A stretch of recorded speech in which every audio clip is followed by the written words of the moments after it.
नमस्कार, मेरा नाम है आयुषी गुप्ता। ज्योतिषाचार्य में शनि देव को कर्मफल दाता कहा जाता है और शनि न्याय के देवता होते हैं।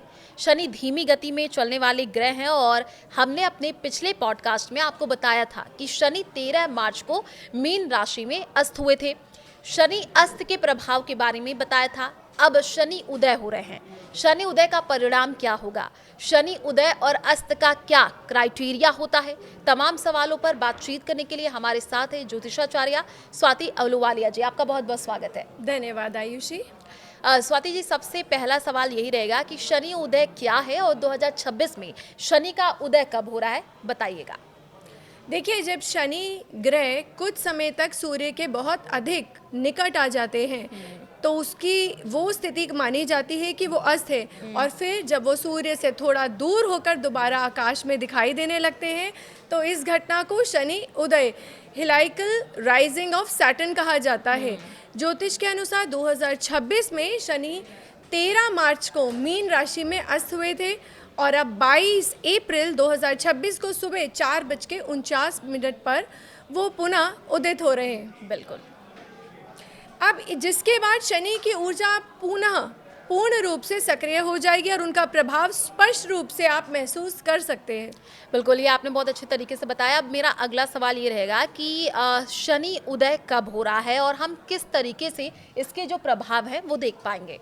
देखिए, शनि उदय के बाद कर्म, मेहनत, न्याय और देरी से जुड़े हुए सभी परिणाम अधिक स्पष्ट और प्रभावी रूप से सामने आने लगेंगे, क्योंकि शनि देव को कर्मफल दाता माना जाता है। इसलिए इस समय व्यक्ति को अपने कर्मों का फल तेजी से मिलना शुरू हो जाएगा, चाहे वो शुभ हो या अशुभ हो। जो काम रुके हुए थे उनमें गति आएगी और मेहनत का परिणाम अब आपको देखने को मिलेगा। तब राशियों की भी बात कर लेते हैं स्वाति जी कि किन राशियों के लिए शनि उदय 2026 में शुभ परिणाम लेकर के आ रहा है, जरा वो भी बताइए। देखिए, जब 2026 में शनि उदय होंगे तो वृषभ, मिथुन और तुला राशि के लिए स्पष्ट और मजबूत सकारात्मक परिणाम लेकर आएंगे। जहां अगर बात करें वृषभ राशि की तो वृषभ राशि वालों के लिए शनि का यह गोचर लाभ लेकर आने वाला है। आय में वृद्धि होगी, धन में नए स्रोत बनेंगे और पुराने प्रयासों का सीधा फल मिलेगा। बिल्कुल। ये समय आपको आर्थिक रूप से मजबूत करने वाला है। वहीं बात करें मिथुन राशि की तो मिथुन राशि वालों के लिए जीवन में यह गोचर उनके कर्म क्षेत्र में सबसे बड़ा प्रभाव डालेगा। काम में उन्नति होगी, पहचान मिलेगी और आपकी मेहनत को स्पष्ट परिणाम सामने आएगा। बिल्कुल। ये समय आपको देने के लिए आया है। अब बात करें हम तीसरी राशि की, तुला राशि की, तो तुला राशि वालों के लिए ये समय रोग, ऋण और शत्रुओं पर विजय दिलाने वाला है। कर्ज से राहत मिलेगी, विरोधी कमजोर पड़ेंगे और यदि कोई कोर्ट कचहरी या कानूनी मामला चल रहा है तो उसमें अब आपके जीतने का परिणाम भी आप देखने को मिल सकता है। बिल्कुल।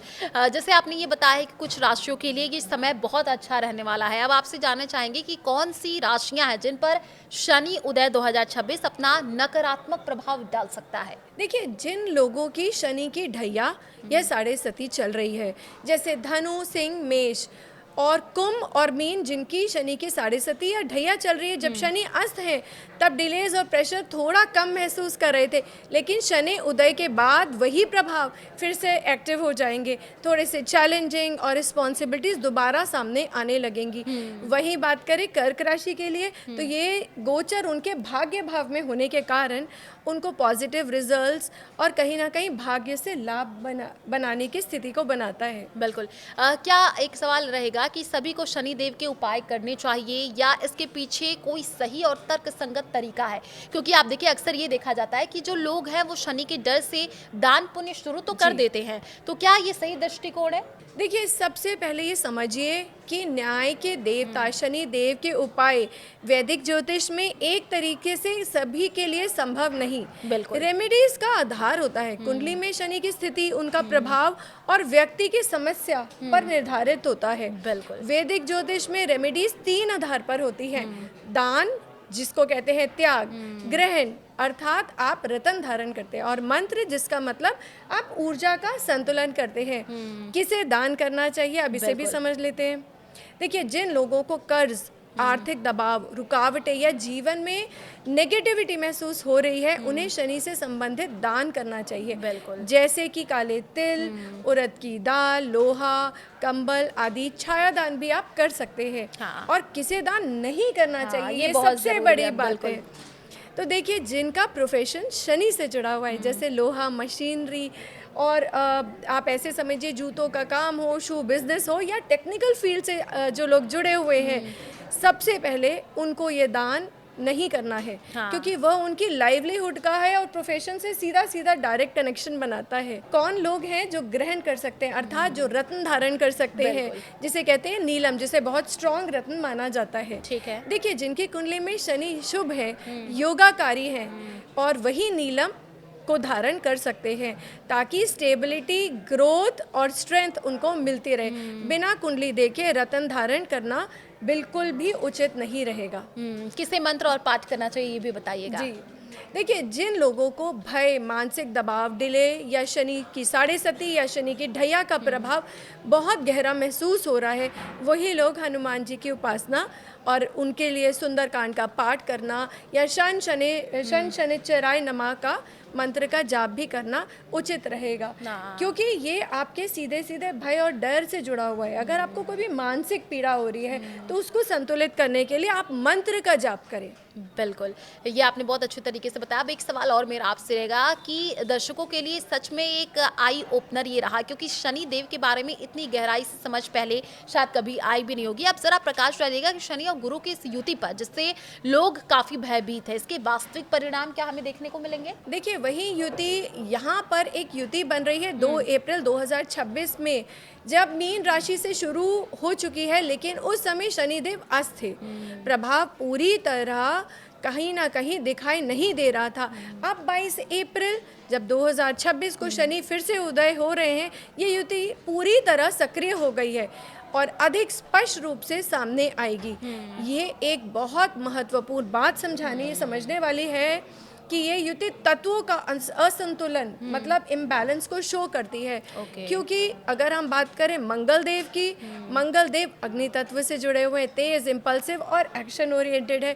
वहीं बात करें शनि देव की, तो वो एक स्लो प्लैनेट है जो कि वायु तत्व से जुड़े हुए हैं और डिले और कंट्रोल को दिखाते हैं। पर जब शनि और मंगल की युति होती है, तो कहीं ना कहीं वो भी, ये जो युति बन रही है, ये मीन राशि में बन रही है, जो कि एक जल तत्व की राशि है।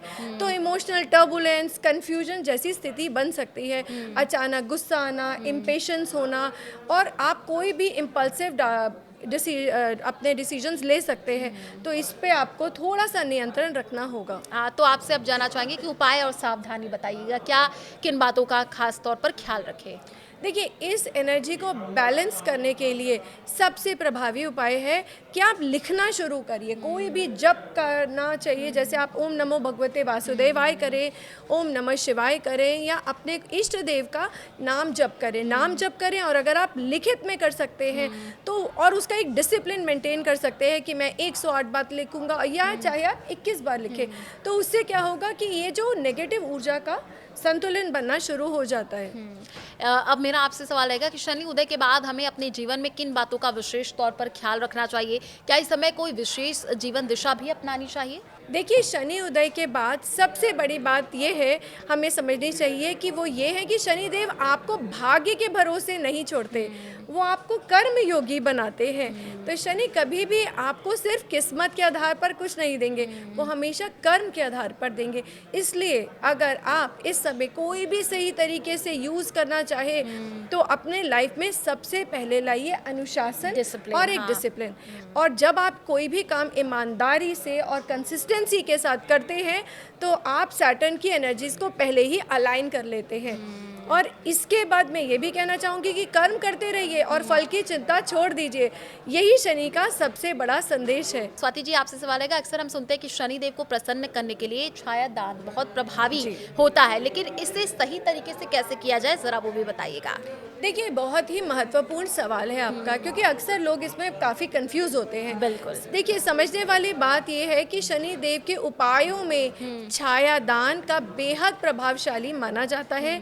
इसकी सरल विधि शनिवार के दिन एक कटोरी में सरसों का तेल, उसमें एक सिक्का डालें और उस तेल में आप अपना प्रतिबिंब देखें। यही नहीं, इसी को छाया दान माना जाता है, क्योंकि आपका प्रतिबिंब और ज़रूरतमंद को दान कर दीजिए। ये आप शनिवार के दिन शनि मंदिर में भी आप इसको दान दे सकते हैं। यह उपाय जीवन में नकारात्मकता को कम करता है और स्थिरता लेकर आता है।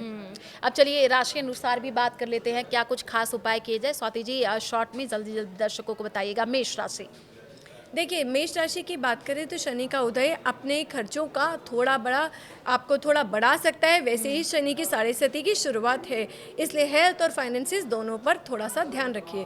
बात करेंगे वृषभ राशि के लिए, तो आपके लिए शनि का उदय बहुत ही शुभ रहने वाला है। ये एक गोल्डन पीरियड की तरह है आपके लिए, ग्रोथ, प्रमोशन और अपॉर्चुनिटीज़ के लिए स्ट्रॉन्ग फेज है।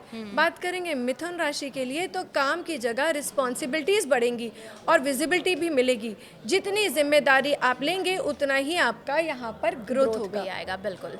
कर्क राशि की बात कर लेते हैं। कर्क राशि वालों के लिए आपका भाग्योदय होगा, क्योंकि रुके हुए काम अब पूरे होंगे। और यहाँ पर अगर आपका ट्रेवल का भी योग बनता है, कहीं ना कहीं लॉन्ग डिस्टेंस ट्रेवल दिखाई देता है, जो कि आपके लिए काफ़ी सक्सेसफुल रहने वाला है। बात करेंगे सिंह राशि वालों के लिए, तो ये समय ट्रांसफॉर्मिंग है।